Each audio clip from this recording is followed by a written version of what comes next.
Бәріне сәлем. Сізбен бірге адвокат Тайыр Насханов. Мен бизнесті қорғауға маманданамын. Бүгін біз сотта істі алдын ала тыңдаудың маңыздылығы туралы сөйлесетін боламыз. Лайк басып, менің YouTube каналыма жазылыңыздар.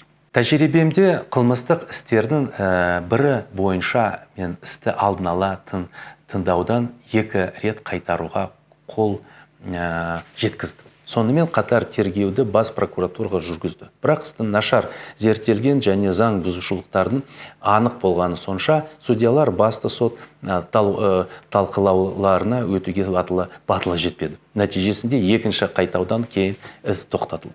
Жалпы қылмыстық процессуалдық кодекс 321 бабына сәйкес алдын ала тыңдау аса ауыр қылмыстар туралы істер бойынша міндетті түрде өткізіледі. Ал басқа істер бойынша істі сотталығы бойынша жіберу, не істі прокурорға жіберу, не істі тоқтап, не іс бойынша іс жүргізуді тоқтата тұру туралы, не қылмыстық істерді біріктіру және бөліп шығару туралы, сондай-ақ тараптардың өтініштерін қарау үшін жүргізіледі. Қорғаушы үшін алдын ала тыңдаудың маңыздылығы судьяның істі айыптау қорытындысымен қабылдауында. Ол сотталушының кінәлі екендігі туралы пікір қалыптастыруы мүмкін. Бізде қылмыстық процессуалдық кодекстің 24 бабының толықтығы, объективтілігі және жан жақтылығы туралы талаптарына қарамастан тергеуші адамды қылмыс жасады деп айыптайтын дәлелдемелерді жинайды.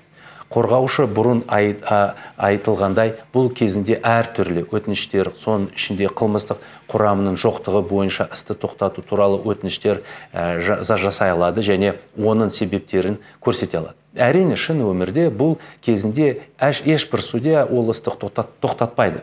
Бірақ бұл дәлелдер клиенттің кінәсіне деген сеніммен әлсіретін мүмкін. Сізбен бірге адвокат Тайыр Насханов болды. Менің бизнесті қорғауға маманданамын. Егер тақырып бойынша сұрақтар болса, түсініктемелерде жазыңыздар. Мүмкіндігінше жауап беремін. Келесі бейнероликте кездескенше лайк басып, менің YouTube каналыма жазылыңыздар.